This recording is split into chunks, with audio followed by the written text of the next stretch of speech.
Breaking news Bharat Pakistan మధ్య ఉద్రిక్తతల వేళ ఏ దేశానికి సపోర్ట్ చేసే అవకాశం ఉంటుంది అనే విషయంపై పెద్ద ఎత్తున చర్చ జరుగుతోంది. ఇప్పటికే ప్రపంచవ్యాప్తంగా పాక్ ఒంటరిగా మిగిలిపోతున్న సమయంలో చైనా దగ్గరికి వెళ్లి సహాయాన్ని అడుగుతోంది. చైనా విదేశాంగ మంత్రి పాక్ విదేశాంగ మంత్రి మాట్లాడుకున్నారు. అంటే పాకిస్తాన్కు కావాల్సిన సహాయాన్ని అందించడానికి చైనా సిద్ధంగా ఉన్న సమయంలో అమెరికా భారత్కు సహాయాన్ని అందించడానికి సిద్ధమవుతుంది. ఇప్పుడు అమెరికాకు చెందిన యుద్ధ నౌకలను అవసరమైతే భారత్కు పంపించడానికి కూడా సిద్ధమవుతోంది. ఇప్పుడే అమెరికాకు సంబంధించిన యుఎస్ఎస్ విలియమ్స్ పి లారెన్స్ ఈ రెండు నౌకలు కూడా తైవాన్ సమీప ప్రాంతంలో ఉన్నాయి. ఈ మధ్య తైవాన్ సమీప ప్రాంతానికి చేరుకున్నప్పుడు చైనా ఆ నౌకలు అటువైపు రావటాన్ని అభ్యంతరాన్ని వ్యక్తం చేసింది. ఇప్పుడు అమెరికా చెబుతూ ఉంది, అవసరమైతే భారత్కు సపోర్టుగా ఆ నౌకలను పంపించడానికి మేము సిద్ధంగా ఉన్నాము అని చెబుతూ ఉంది. సరిగ్గా ఈ సమయంలో మనం ఒక విషయాన్ని గుర్తు చేసుకోవాలి. 1971లో పాకిస్తాన్తో భారత్ యుద్ధ సమయంలో అప్పుడు అమెరికా పాకిస్తాన్కి సపోర్టుగా యుద్ధ నౌకను పంపించింది. దాన్నే టాస్క్ ఫోర్స్ 74గా మనం పిలుస్తాం. అప్పట్లో ఆ యుద్ధ పంపించినటువంటి పరిణామాన్ని టాస్క్ ఫోర్స్ 74గా మనము పిలుస్తూ ఉన్నాం. యుఎస్ఎస్ ఎంటర్ప్రైజ్ అనే నౌకను అప్పట్లో 1971లో అమెరికా పాకిస్తాన్కు సపోర్టుగా పంపించింది. అదే సమయంలో రష్యా మనకి తన యుద్ధ నౌకలను పంపించింది. దీంతో అమెరికా చేసేది లేక తోక ముడిచి వెనక్కి వెళ్ళిపోయింది. ఆ యుద్ధంలో మనం పాకిస్తాన్ని చితక్కొట్టి పంపించేశాం. అప్పుడే బంగ్లాదేశ్ కూడా ఏర్పడింది. ఇప్పుడు మళ్ళీ పాకిస్తాన్కి మనకి యుద్ధ వాతావరణం కనిపిస్తున్న సమయంలో చైనా పాకిస్తాన్కి సపోర్ట్ చేయడానికి సిద్ధమవుతున్న సమయంలో అమెరికా భారత్కి సపోర్ట్ చేయడానికి సిద్ధమవుతుంది. అమెరికాకు చెందిన రెండు యుద్ధ నౌకలు యుఎస్ఎస్ విలియమ్స్ పి లారెన్స్ ఈ రెండు నౌకలు ప్రస్తుతం తైవాన్కి సమీపంలో ఉన్నాయి. అవసరమైతే ఆ రెండు నౌకలను కూడా భారత్కు పంపించడానికి సిద్ధంగా ఉన్నాము అని అమెరికా చెప్తోంది. దీంతో ఏ క్షణానైనా ఏమైనా జరిగే అవకాశం ఉంది. ఇప్పటికే చైనా అమెరికాకు మధ్య ట్రేడ్ వార్ ముదురుతూ ఉంది. అన్ని దేశాలపైన ప్రతీకార సుంకాలను వెనక్కి తీసుకుంది అమెరికా, కానీ చైనాపై మాత్రం వెనక్కి తీసుకోలేదు. ఇప్పుడు చైనా పాకిస్తాన్కి సపోర్ట్ చేస్తున్న నేపథ్యంలో చైనా విదేశాంగ శాఖ మంత్రి పాకిస్తాన్ విదేశాంగ శాఖ మంత్రి ఈ సహాయం గురించి మాట్లాడుకుంటున్న సమయంలో అమెరికా భారత్కి సహాయం అందించడానికి ముందుకొస్తుంది. అమెరికాకు చెందిన యుద్ధ నౌకలను భారత్కు పంపించడానికి అమెరికా సిద్ధమవుతుంది. మా ప్రతినిధి రామ్దాస్ ఉన్నారు పూర్తి సమాచారం అందించడానికి. అని ఈ పరిణామంపై మీరేమనుకుంటూ ఉన్నారో మీ అభిప్రాయాన్ని కమెంట్ బాక్స్లో తెలియచేయండి. మా ప్రతినిధి సచిన్తో మాట్లాడదాం. సచిన్, ఇప్పటికే భారత్ పాకిస్తాన్ మధ్య ఏం జరగబోతోంది అనే విషయంపై ప్రపంచ దేశాలు చూస్తూ ఉన్నాయి. అరేబియా మహాసముద్రంలో మన నావికాదళం సిద్ధంగా ఉంది. అలాగే ఇండియన్ ఎయిర్ ఫోర్స్, భారత ఆర్మీ త్రివిధ దళాలు కూడా ఎలాంటి పరిస్థితులను ఎదుర్కోవడానికి పాకిస్తాన్ను చితకొట్టడానికి సిద్ధమయ్యాయి. ఇప్పుడు పాకిస్తాన్కి చైనా మద్దతు తెలిపే అవకాశం కనిపిస్తుంది. ఇరు దేశాల విదేశాంగ మంత్రులు మాట్లాడుకున్నారు. ఇప్పుడు అదే సమయంలో అమెరికా అంటోంది మనకు సపోర్ట్ చేస్తామని. వాళ్ళకు చెందిన రెండు నౌకలను భారత్కు పంపించడానికి సిద్ధంగా ఉన్నాం. యుఎస్ఎస్ విలియమ్స్ పి లారెన్స్ రెండు కూడా తైవాన్లో ఉన్నాయి. తైవాన్ నుంచి భారత్కు పంపిస్తాము అని. సో ఈ పరిణామాన్ని ఎలా చూడాలి, ఏం జరగబోతోంది అనుకోవచ్చు? ఇంట్రెస్టింగ్ గా ఇక్కడ మీరు కనుక అబ్జర్వ్ చేస్తే ఎప్పుడైతే అమెరికాకు సంబంధించి అక్కడ ఇంటెలిజెన్స్ డైరెక్టర్ గా చెప్పుకునే తులసి గబాడి కావచ్చు, లేకపోతే అక్కడ ఎఫ్బిఐకి సంబంధించి కాస్ పటేల్ కావచ్చు, ఇద్దరు కూడా భారతీయ మూలాలున్న వ్యక్తులు. మరి ముఖ్య అమెరికా కూడా ఎప్పుడైతే భారత్ కి దన్నుగా నిలుస్తామని చెప్పుకొచ్చిందో ఆ తర్వాత చైనా రంగంలోకి దిగింది. రోహిత్, చాలా ఇంట్రెస్టింగ్ డెవలప్మెంట్ ఇది. బట్ చైనాకి సంబంధించి ఇక్కడ చైనాకి తైవాన్ కి సంబంధించి ఎటువంటి ఇష్యూస్ నడుస్తున్నాయో చూసాం. అవి ఇన్ఫాక్ట్ తైవాన్ దగ్గర అమెరికా తన యుద్ధ విన్యాసాలు కూడా చేస్తుంది. ఇన్ఫాక్ట్ తైవాన్ కి సంబంధించి అప్పుడు స్పీకర్ గా ఉన్న నాన్సీ పెలోసి వెళ్ళడం ఉద్రిక్తతకు దారితీస్తుంది. చైనా అప్పుడు యుద్ధ విన్యాసాలను కూడా చేస్తుంది. అమెరికా తైవాన్ కి సంబంధించి కూడా యుద్ధ విన్యాసాలను చేయాల్సి వచ్చింది. తైవాన్ లోకి కూడా ఇటు చైనా వచ్చింది అంటూ అప్పుడు చాలా పెద్ద ఎత్తున విమర్శలు కూడా వచ్చాయి. ఇన్ఫాక్ట్ పెద్ద ఎత్తున వార్తలు కూడా వచ్చాయి. ఇప్పుడు అలాంటిది తైవాన్ దగ్గర ఉన్న యుద్ధ విమానాలకు సంబంధించి కావచ్చు, లేకపోతే యుద్ధ వాహన నౌకలకు సంబంధించి కావచ్చు, వాటిని తెప్పించడంలో అమెరికా రెండు విధానాలను ఇక్కడ ప్రతిబింబిస్తుందని చెప్పుకోవాలి. ఒకటి, ఇటు ఇండియాకి దన్నుగా ఉన్నామని చెబుతూనే చైనాను విడిచిపెట్టేది లేదు, చైనాకు హెచ్చరికలు జారీ చేస్తుంది. ఎందుకంటే తలుచుకుంటే అమెరికా రెడ్ సీ మీదుగా అరేబియా సముద్రంలోకి తన యుద్ధ వాహనాలను పంపించే అవకాశం ఉంటుంది. బట్ అక్కడ యెమెన్లో కాస్త ఇబ్బందికర వాతావరణం ఉంది. హౌతీలకు సంబంధించి ఎదుర్కోవాల్సిన పరిస్థితి. సో ఇటువంటి నేపథ్యంలో ప్రస్తుతం చైనా హెచ్చరికల నేపథ్యంలో ఇండియా చాలా వ్యూహాత్మకంగా అడుగులు వేస్తూ ఉంటే చైనా వచ్చింది. చైనా వచ్చి అడుగులు వేయడం, చైనా మాట్లాడడం, చైనాకు సంబంధించి దన్నుగా నిలుస్తా అంటాం. ఇప్పటికే చైనా భయపడుతోంది. ఎందుకంటే కేవలం బలూచిస్తాన్ లోనే చైనా సోల్జర్స్ ని అక్కడ వాళ్ళు ఇబ్బంది పెట్టి తరిమేశారు.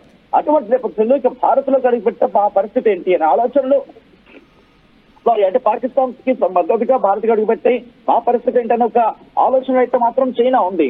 సో ఇటువంటి నేపథ్యంలోనే ప్రస్తుతం కీలకమైన అడుగు పడిందనే చెప్పుకోవాలి రోహిత్. ఎందుకంటే ఇక్కడ పాకిస్తాన్ కి సంబంధించి ఎప్పుడైతే మొదలు ప్రకటించిందో 2 వార్షిప్స్ ని పంపించడం. ఇన్ఫాక్ట్ పాకిస్తాన్ ఒకదానికి 2 వార్షిప్స్, అసలు యుఎస్ఏ కాదు, మన విక్రాంత్ చాలు, మన సూరత్ చాలు, మన విక్రమాదిత్య చాలు, ఇంకా విక్రాంత్కి సంబంధించి వెనక్కి తీసుకొచ్చే ప్రయత్నాలు జరుగుతున్న ప్రస్తుతం అంత అవసరం లేదు అని ఒక చర్చ జరుగుతుంది.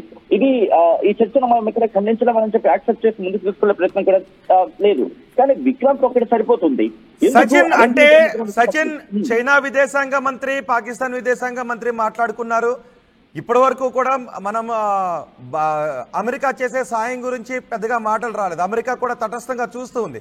ఎప్పుడైతే చైనా పాకిస్తాన్ కి సపోర్ట్ చేయడానికి కొంత మొగ్గు చూపుతున్న పరిణామాలు జరుగుతున్నాయో అమెరికా వెంటనే ఇమీడియట్ గా రియాక్ట్ అయింది. అవసరమైతే తైవాన్ దగ్గరనే 2 యుద్ధ నౌకలని కూడా భారత్కు పంపించేస్తామని. సో ఈ పరిణామం చైనా విషయంలో ఎటువంటి పరిణామాలకు దారితీసే అవకాశం ఉంటుంది?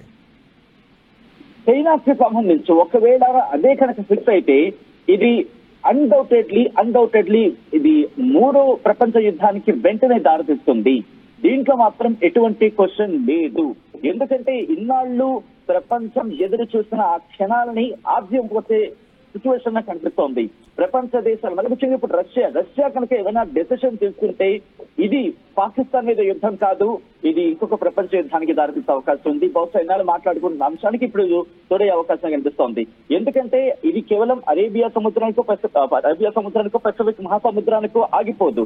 ఇది బంగాళాఖాతానికి సంబంధించి కూడా, హిందూ మహాసముద్రానికి సంబంధించి కూడా ఇప్పుడు ఇది మొదలయ్యే అవకాశం కనిపిస్తోంది. ఒకవేళ అదే జరిగితే అమెరికా సాయం కాదు, అమెరికాకు అవసరం, అమెరికాకు యుద్ధంలోకి దిగడం అవసరం. అప్పుడు బంగాళాఖాతానికి సంబంధించి ఆ 2 వార్షిప్స్ ఏవైతే అమెరికా పంపిస్తుందో ఆ 2 అక్కడ చూసుకుంటాయి. ఎప్పుడైతే అక్కడ బ్లాకేజ్ అవుతుందో చైనాకు వెళ్లే మరి ముఖ్యంగా చైనాకు సంబంధించి సరఫరా అయ్యే ఆయిల్ కావచ్చు, లేకపోతే వాణిజ్యాలు కావచ్చు బంద్ అవుతాయి. ఎప్పుడైతే బంద్ అవుతుందో చైనా గడ్డు పరిస్థితులు ఎదుర్కోవాల్సి వస్తుంది. అప్పుడు చైనాకి ఎవరు సపోర్ట్ వస్తారు? చైనాకి, ఎందుకంటే అఫ్కోర్స్ చైనా అడ్వాన్స్ టెక్నాలజీ ఉండొచ్చు, చైనాకి సంబంధించి చాలా పురోగతి సాధించి ఉండొచ్చు, చైనాకి సంబంధించి చాలా అడ్వాన్స్ టాక్టికాలిటీ ఉండొచ్చు, టెక్నాలజీస్ ఉండొచ్చు. కానీ అట్ ద సేమ్ టైం అమెరికాను చాలా తక్కువ చేసి చూసే పరిస్థితి లేదు. వార్ విషయం వచ్చినప్పుడు అమెరికా తన వ్యూహాత్మకంగా వెళుతుంది. ఇక్కడ అమెరికానే చైనా సంగతి చూసుకోవాల్సిన అవసరం అమెరికాకి ఉంది, భారత్ కన్నా ఎక్కువగా. సో ఒకవేళ పాకిస్తాన్ తో చైనా నేరుగా మద్దతుగా దిగి భారత్ మీద పోరాడదాం అనుకుంటే అది చైనాకే దెబ్బ కొట్టే అవకాశం ఉంటుంది. దాంతో పాటు రష్యా భారత్ కి అండగా ఉండే సందర్భం ఉంది. కాబట్టి అన్డౌటెడ్లీ ఇక్కడ భారత్ ను రష్యా కాపాడుతుంది. ఈ నేపథ్యంలో చైనా భారత్ మీద వచ్చే అవకాశం లేదు. ఒకవేళ అదే సిచ్యువేషన్ వస్తే రష్యా ఒక అడుగు ముందుండి భారత్ ని కాపాడుతుంది. ఇక్కడ ఇంకొక విషయం నేను మాట్లాడాలనుకుంటున్నాను రోహిత్.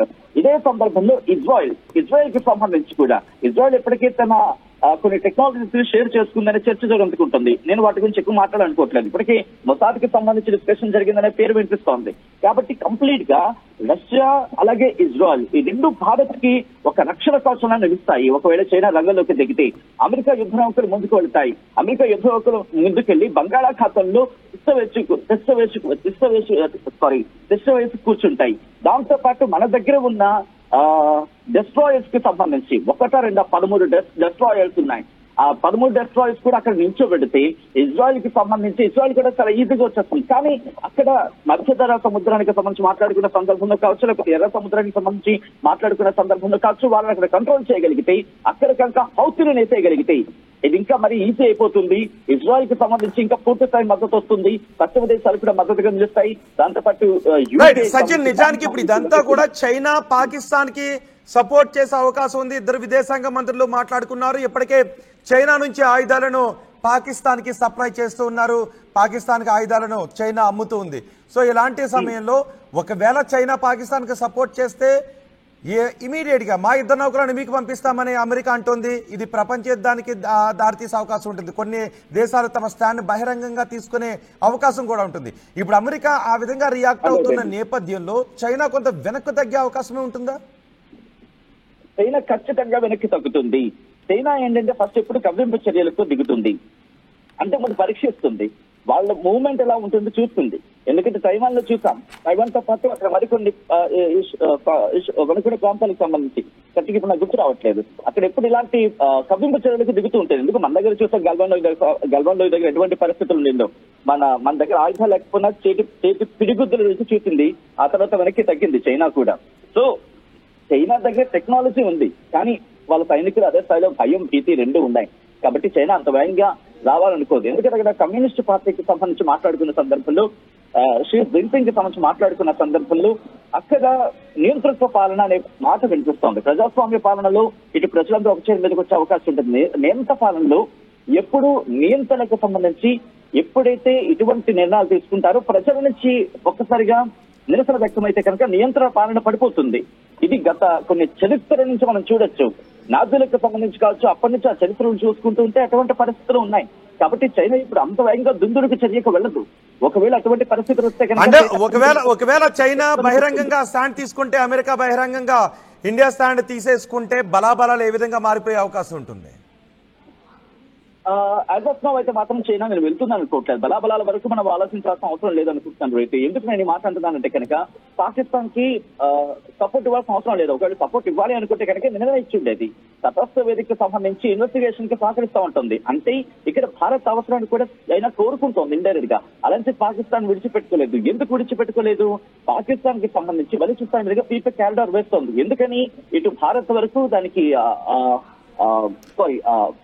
అరేబియా సముద్రం వరకు కూడా వాళ్ళకి వాణిజ్యం జరగాలి. ఎందుకు వాణిజ్యం కోసం ప్రయత్నిస్తోంది? వాళ్ళకి ఇప్పుడు వాణిజ్యం జరగాలంటే వాళ్ళకి సీపోర్ట్ లేదు. అంటే పశ్చిమ దేశాలతో జరగాలంటే కనుక బంగాళాఖాతం మీదుగా హిందూ మహాసముద్రం నుంచి అరేబియా సముద్రంలోకి రావడం, లేక పెసిఫిక్ మహాసముద్రానికి వచ్చి అలా వాణిజ్యం చేయాలి. అంటే ముఖ్యది అంటే కనుక కుడి చేతి నుంచి తిప్పి ఎడం చేతి నుంచి వచ్చి అప్పుడు మళ్ళీ చూపించినట్టు ఉంటుంది. సో పక్కన సో దాన్ని మిటిగేట్ చేయడానికి పాకిస్తాన్ ని ప్రజలు చాలా అవసరం. ఇక్కడ మళ్ళీ నేను నోట్ చేస్తాను కీ పాయింట్ గా, అవసరం మాత్రమే కానీ ఎమర్జెన్సీ కాదు, అత్యవసరం అయితే కాదు. ఎందుకంటే తన గురించి తను ఆలోచించుకునే పరిస్థితుల్లో పాకిస్తాన్ చిన్న పీస్ మాత్రమే. ఒకవేళ పాకిస్తాన్ అనేది కనుక ఎగిరిపోతే ఇటు ఇండియాతో కాస్త మైత్రి సంబంధం పెంచుకుంటుంది. పోయింది అంత లాంగ్ స్టాండింగ్, అంత లాంగ్ డిస్టెన్స్ కవర్ చేసుకో బదులు ఇండియాతో మైత్రి సంబంధంకి వెళ్ళిపోతే కలిసి చిన్న క్యారిడార్ ఇచ్చేస్తుంది ఇండియా. సో సంబంధం మెరుగైపోతుంది. సో చైనా రెండు వైపులా కూడా ఆలోచిస్తుంది. ఎందుకంటే ఇండియాతో అంత పీగలు కోసుకునేంతగా ప్రజెంట్ అంత సిచ్యువేషన్ లేదు, అంత శత్రుత్వం లేదు. ఇక దౌత్యపరంగా మాట్లాడుకున్న సందర్భంలో కూడా ఉన్నాయి. బట్ ఇటు పాకిస్తాన్ తో పోల్చుకున్నంత టెర్రరిజం యాక్టివిటీ అయితే మాత్రం చైనాతో మనకి లేదు. బట్ అఫ్ కోర్స్ అక్కడ వాళ్ళ కప్పింపు చర్యలు ఉన్నాయి. బట్ డిఫెన్స్ పరంగా చూసుకున్నప్పుడు మనకి ప్రెసెంట్ అంత లేకపోవచ్చు. కానీ మీరు చూస్తే ఈరోజు లేటెస్ట్ డెవలప్మెంట్ లో రఫేల్ యుద్ధ విమానాల్ని ఇంకొక 26 సబ్జెక్ట్ టు కరెక్షన్ 26 రఫేల్ యుద్ధ విమానాల్ని భారత్ కొనుగోలు చేసేందుకు $60,000 వెచ్చించబోతోంది. అంటే మూవ్మెంట్ బట్టి అర్థమవుతోంది భారత్ ముందుకు వెళ్లే ప్రయత్నం చేస్తోంది. సో ఇచ్చిన సినారియోలో పాకిస్తాన్ ఈ రోజు పహల్గామ్ లో చేసిన దాడి ఇంకొకసారి ప్రపంచం ఎవరి వైపు ఉందని చూపించే ప్రయత్నం చేస్తోంది. కానీ ఇక్కడ చిన్న ఇబ్బంది ఉన్న వాతావరణం ఏంటంటే కనుక అఫ్కోర్స్ మనకి సౌదీ అరేబియా సపోర్ట్ ఉంది. ఒకవేళ ప్రపంచ దేశాలకు సంబంధించి మద్దతు, లేకపోతే ప్రపంచ దేశాలకు సంబంధించి మూడో ప్రపంచ యుద్ధము అటువంటి వాతావరణం వస్తే ఇరాన్ ఏం చేస్తుంది? ఇరాన్ సంగతి చూడాల్సిన అవసరం ఉంటుంది. అక్కడ ఇరాన్ సంగతి చూసుకోగలిగితే కనుక, ఇరాన్ సంగతి ఇజ్రాయెల్ చూసుకున్నా, లేకపోతే అలా కొన్ని ఈ సెగ్రిగేషన్ చేయగలిగితే కనుక అప్పుడు మనకైతే మాత్రం కంప్లీట్ గా అయితే మాత్రం కాస్త ప్రొటెక్టివ్ వే కనిపిస్తుంది, ప్రొటెక్షన్ లాగే కనిపిస్తుంది.